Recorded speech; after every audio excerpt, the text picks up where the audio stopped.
I still remember the night I first felt something was off. I was driving home after a long day at work, the rain tapping steadily on my windshield. There was a numbness inside me, a dull, persistent ache that had been building for months. I lived a quiet life, one filled with predictable routines and familiar comforts, until that night when the comforting cadence of routine broke, leaving me in a whirlwind of uncertainty. It began subtly. At first, I dismissed the late nights Ellen returned home drenched from rain, the scent of unfamiliar perfume clinging to her clothes. I told myself she was simply caught up in her art. After all, we had built a life together over 12 long years, a life filled with morning coffees, shared smiles, and silent assurances. Yet, deep down, I sensed a growing distance in her eyes, a secret she was slowly tucking away. I tried to ignore it. I busied myself with my work at the lumber yard, the steady hum of saws and engines becoming my refuge. I held on to belief that our life, though simple, was enough. I was the steady, reliable one, always there, always certain. But the truth has a way of unraveling even the most meticulously constructed facades. One Tuesday, I decided to surprise her at the studio where she claimed to lose herself in her sketches. The door was locked, and a cold silence filled the space where I expected to see her light and warmth. I called her phone, but all I got was voicemail. An hour later, a terse text came back. Ran errands, home soon. I sat there in my truck, a creeping unease settling over me like the persistent drizzle outside. Days turned into weeks, and I found myself watching her more than ever. I began noticing the little details. The way she would hesitate before answering a call, the furtive glances she cast toward the hallway, and the inexplicable absence of the vibrant energy she once possessed. My instincts, long buried under routine and love, were beginning to scream at me. Then came the night I saw it all. I had received a cryptic text. Midnight. Same place. Compelled by a mix of dread and desperate hope for answers, I followed her. I parked near an inconspicuous black door tucked away in a shadowed alley. The neon lights of the city blurred as I waited, each minute stretching on like an eternity. When the door finally opened, I saw her, Ellen, blindfolded and in a world I'd never imagined existed. I watched, rooted to the spot, as she was led inside by someone I soon recognized from the crowd of fleeting memories. His familiar face, his easy grin. It was Matt, the friend who'd been with me through every major moment of my life, the man I'd trusted with my secrets and dreams. In that surreal moment, the world slowed to a crawl. I felt as if my heart was breaking in real time, each beat a sharp reminder of betrayal and loss. For a long moment, I did nothing. I couldn't scream or confront them. I was a silent observer as the evidence of my crumbling world unfolded before my eyes. The sight of her, vulnerable and lost, shook me more deeply than I ever thought possible. I knew then that the life I had cherished was disintegrating, falling apart like brittle autumn leaves. I left that night without a word, the cold rain on my face a harsh reminder of the truth I'd uncovered.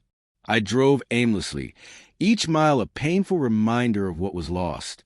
My thoughts churned in a storm of memories, of the times we'd laughed together, of the quiet mornings and shared secrets. All of it now seemed tainted by deceit. Over the following weeks, the distance between Ellen and me widened into an unbridgeable chasm. I became a ghost in my own home, moving to the halls with numb precision. Ellen's laughter, once the melody of our lives, now rang hollow. Even Matt's presence, which had always brought comfort, felt like a constant, bitter reminder of my own inadequacies. I questioned everything. Was I too safe? Had I suffocated her with the very steadiness that I prided myself on? The confrontation came unexpectedly one rainy Tuesday evening. I was in the garage, hands deep in the grease and bolts of my truck, when Ellen entered, her eyes downcast, her voice barely a whisper. "Tom, we need to talk," she said. I set down my wrench and turned to her, bracing for the inevitable. Her confession was quiet, almost resigned. "It's Matt." Her words hit me like a tidal wave. I asked, "How long?" and she hesitated before replying, "A few months. Since summer." That was all I needed to hear. I felt a numb acceptance wash over me, the weight of betrayal settling in. I didn't raise my voice or throw accusations. I simply listened as she tried to explain the void I had failed to fill, the longing for something raw and unrestrained that our safe, predictable life had never provided. I realized then that I had built a fortress around us, a fortress that, in its very safety, had become a prison. In the days that followed, the silence between us was deafening. Ellen would move around the house like a shadow, avoiding my gaze as if I were a stranger. I found solace in my work, the steady clatter of saws and the rhythmic pounding of nails a temporary balm for the deep, aching void inside me.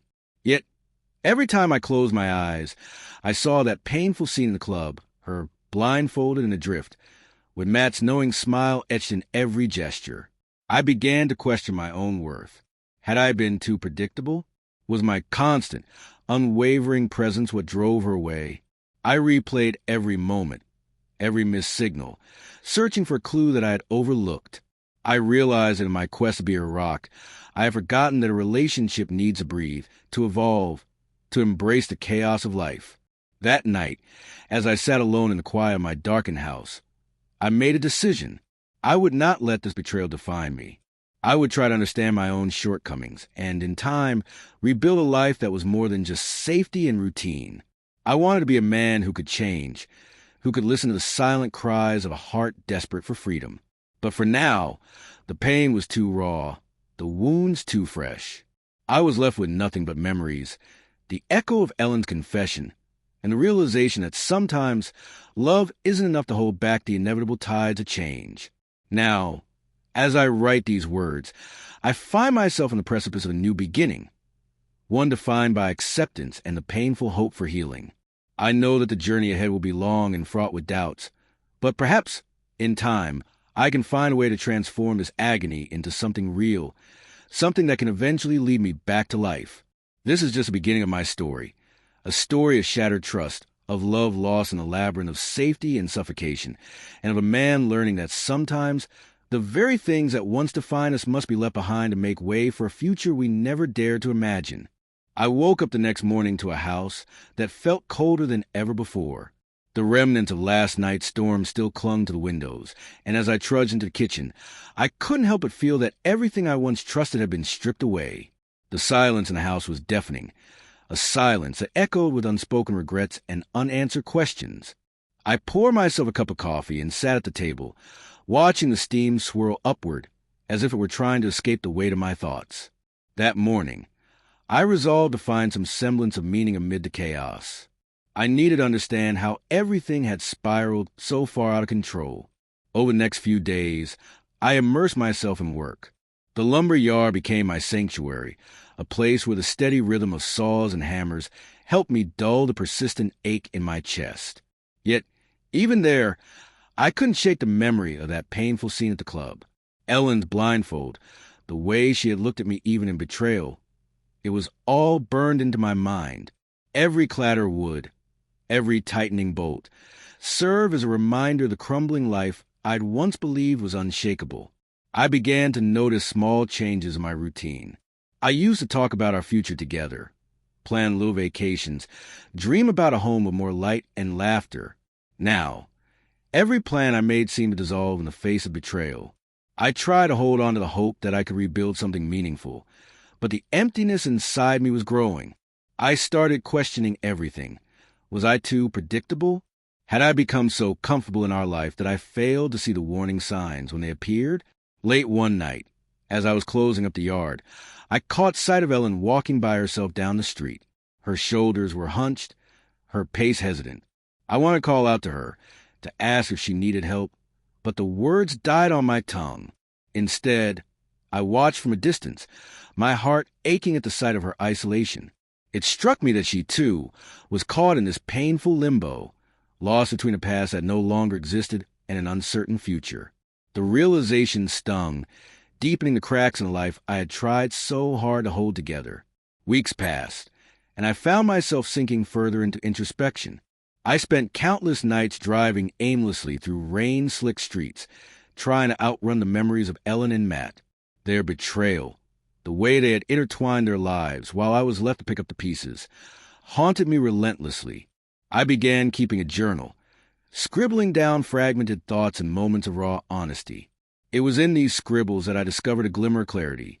Maybe, just maybe, I could find a way to redefine who I was. One particularly cold evening, I returned to the garage after a long day of work. The space was dark, except for the dim glow of a single lamp. As I sat on an old stool, the familiar weight of a wrench in my hand, I allowed myself to remember the man I used to be. I recalled the time before betrayal, when Ellen's laughter filled our home, when I was proud of the steady life we'd built together. Those memories were bittersweet, each one a small fragment of a past that no longer existed. And yet, in that bittersweet blend, I found resolve to face the future head-on. I began making small changes. I took long walks by myself, venturing into parts of the city I'd never explored before. With every step, I tried to leave behind the remnants of my old life, the stifling safety that had become both my fortress and my prison.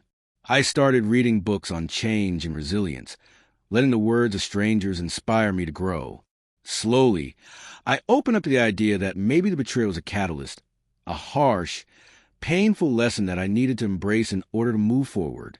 One day, while at the lumber yard, I noticed a co-worker who had always been quiet but observant.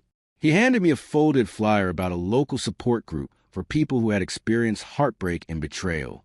"Might help," he said softly, his eyes conveying empathy. I hesitated at first, then nodded, accepting the flyer. That evening, I attended the meeting. I was nervous. My heart pounded with the fear of opening old wounds in front of strangers. But as people shared their stories, I realized I wasn't alone. Their raw emotions, their struggles to rebuild shattered lives, resonated with me in ways I hadn't expected. Listening to them talk about loss, pain, and eventually healing, I felt a stirring inside me, a small flame of hope. I shared a bit of my own story, leaving out the names and details that cut too deeply. The group didn't judge me or offer easy solutions. Instead, they listened with a kind of understanding that felt genuine. For the first time in months, I felt a connection, a reminder that healing was a gradual process, one that required both time and the willingness to confront painful truths. The following months were a blur of introspection and cautious steps toward rebuilding.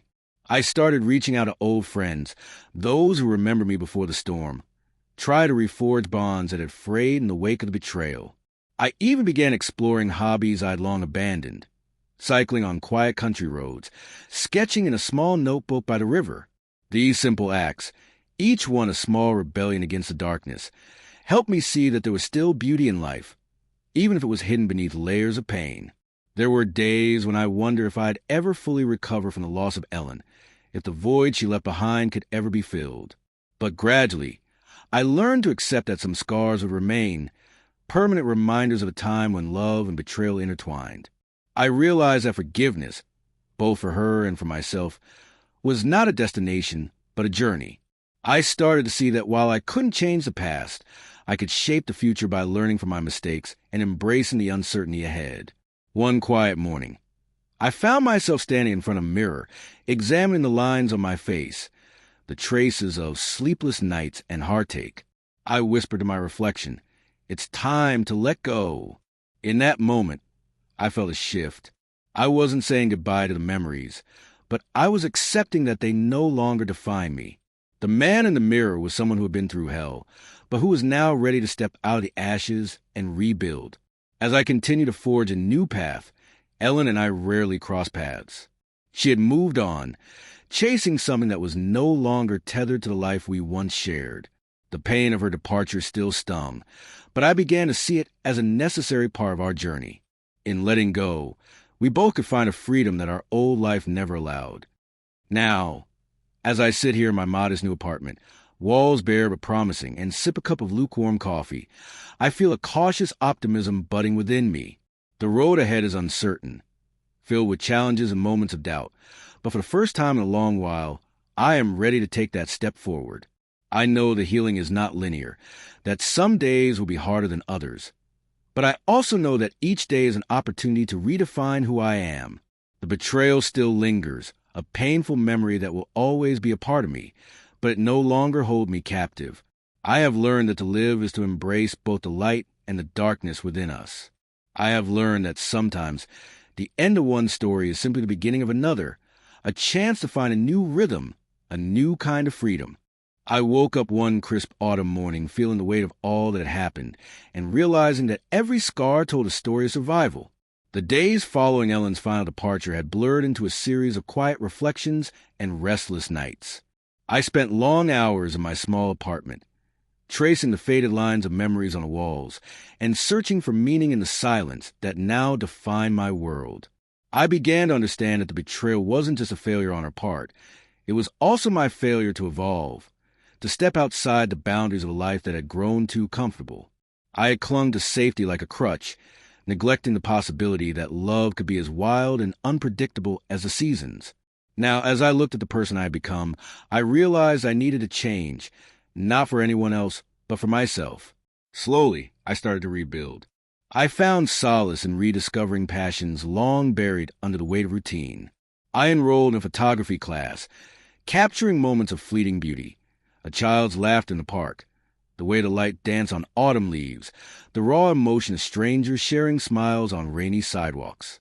Each photograph was a small rebellion against a numbness that had settled in me, a testament to the resilience of a heart determined to feel again. At first, I hesitated to reach out to old friends. The memories of the shared past mingled with the pain of loss, and I wasn't sure if I was ready to trust again. But slowly, one by one, familiar faces re-entered my life. We met over coffee in bustling cafes and on quiet walks along tree-lined streets. In their stories of hardship and hope, I recognized parts of my own journey. It wasn't long before I discovered that, in our shared vulnerability, there was a strength that could light even the darkest corners of our souls. One evening, as I was editing photos on my aging laptop, I received an unexpected message. It was from Ellen, a brief note as if testing the waters of a conversation. I'm in a new city now. Sometimes, I wonder if we could ever have had more than just our past. The message stirred something deep within me, a mixture of longing, regret, and a cautious curiosity about what might have been. I spent several nights mulling over her words, weighing the possibility of forgiveness against the pain of remembering. Yet, I knew that the chapters of our lives were irrevocably written in different ink now. Forgiveness, I realized, wasn't about erasing the past, but about freeing myself from its constant grip. I decided that if our paths were ever meant to cross again, it should be without the bitterness of betrayal. I replied with simple words. I hope you find what you're looking for. I'm finding my own way.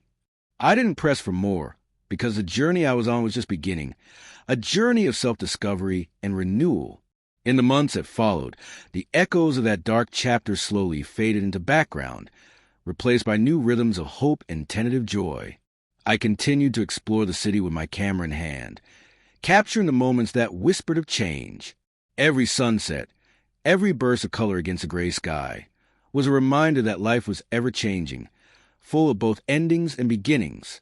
I began to see beauty in imperfection, strength and vulnerability, and a promise in every dawn. At times, I still felt the sting of loneliness, a reminder of the love I once had and a life that could have been. But I learned that solitude could be a canvas for creativity, a space where I could paint a future unburdened by past mistakes. I dedicated more time to the photography community, collaborating on projects that celebrated life's resilience. In their shared struggles, I found camaraderie and a renewed sense of purpose. One chilly evening, while reviewing a series of photos by a flickering street lamp, I realized that the journey wasn't about finding someone else to complete me. It was about learning to embrace every fragment of who I was. The betrayal, painful as it had been, was a catalyst for growth. It forced me to confront my own limitations and to step into a future that, although uncertain, was filled with endless possibilities. Now, as I sit in my favorite cafe, watching the world move in its unpredictable dance, I feel a cautious optimism. My days are no longer defined by the ghost of betrayal, but by the small victories of rediscovery, a smile from a stranger, a perfect snapshot of the city at dusk, the gentle encouragement of a friend. I am learning that every ending is the seed of a new beginning, and that sometimes the hardest battles lead to the most profound transformations. This is my story now, a story not of what was lost, but what I found in the aftermath of heartache. I have learned that healing is a winding path, marked by both setbacks and breakthroughs. And though the pain of the past will always be a part of me, it no longer controls my future. In its place grows a quiet strength, an unwavering resolve to live fully, to love fiercely, and to never again settle for the small, safe version of myself I once was. I remember the moment everything changed. It wasn't a sudden burst of clarity, but gradual unfolding of truth, like sunlight slowly banishing the shadows of a long, harsh winter. Sitting alone at my window one chilly evening, I stared out at the city lights shimmering in the distance. The memories of Ellen and Matt, once so raw and paralyzing, had slowly softened into an ache that reminded me of what was lost and what I had learned. In the quiet that enveloped me now, I finally understood that every ending births a new beginning. In the months that followed my journey of rebuilding, I had allowed myself to grieve deeply for the shattered love and betrayed trust. The nights were long and filled with restless introspection, yet each dawn brought with it a subtle promise of renewal. I had found solace in unexpected places, in the laughter of a friend who'd stuck by me through the turmoil, in the gentle encouragement of strangers I met at community events, and the soft, unspoken bond with nature during solitary walks through the park. Every moment was a step toward reclaiming a version of myself I had long buried under fear and routine. I began to see that the betrayal was not solely a reflection of Ellen's need to escape, nor was it simply the result of my inability to adapt. It was a mirror, harsh but honest, revealing parts of me that had been overlooked for too long. I learned to embrace vulnerability and to accept that sometimes love demands change, an evolution of both heart and soul. I allowed myself to confront the painful gaps in my life, the moments when I had chosen safety over passion, and in doing so, I rediscovered a hunger for life that I once thought was lost forever. The turning point came during a late autumn afternoon, as rain drizzled against the worn glass of a small cafe where I often sought refuge. Over a cup of coffee, I began to sketch out a plan, not just for rebuilding my life, but for transforming it entirely. I enrolled in creative workshops, not merely as a distraction, but as an opportunity to explore who I was becoming rather than who I had been. Photography and writing became tools through which I could express the depths of my emotions, each image and every word a testament to a soul that refused to be defined by past betrayals. Slowly, the ghost of Ellen's absence receded into a background hum, a reminder that some wounds never completely vanish, but change in tone and meaning over time. I reached a point where I no longer felt the need to relive every moment of pain, but instead, I began to honor the lessons they had taught me. The resilience I discovered within myself was like a quiet ember that, despite the chill of isolation, burned steadily and persistently. There were still days when the weight of loneliness pressed heavily upon me, when the memories of better times stirred a bittersweet longing. But I had learned to face those days with a newfound courage. I understood that forgiveness was not a gift for others, but a liberation for my own spirit. I forgave Ellen for her escape and Matt for his betrayal, not to absolve them of their actions, but to free myself from the chains of resentment that had nearly suffocated my will to move on. As the seasons changed and the first hints of spring began to color the once barren landscape, I embraced the idea that life's beauty often emerges from the ruins of what we thought was unchangeable. I reconnected with old passions and discovered new ones. I made new friends who shared their own stories of heartbreak and recovery, each narrative intertwining with mine to form a tapestry of shared human experience. In our collective vulnerability, there was strength, a resilience that whispered of endless possibility. Now, as I pen these final thoughts, I feel a quiet contentment that was once unimaginable. The man I see in the mirror is not the same man who once lived in the shadow of betrayal. He is someone tempered by loss, yet also enriched by the lessons of his past. I have come to understand that every scar carries the promise of transformation. Every tear that was shed has watered the seeds of a future full of hope. I know that my journey is far from over, and that the road ahead will sometimes be fraught with uncertainty and lingering pain. But I also know that I now possess the strength to meet each day with an open heart, unafraid to take risks and to allow life to unfold in its unpredictable, breathtaking way. The finality of one chapter is merely the prelude to another, a narrative still in the making, vibrant with possibility, and defined not by what was lost, but by what I have courageously chosen to rebuild. This is my final testament, a declaration that even in the face of profound betrayal and heartache, life persists, love evolves, and hope remains an unyielding force guiding us toward renewal.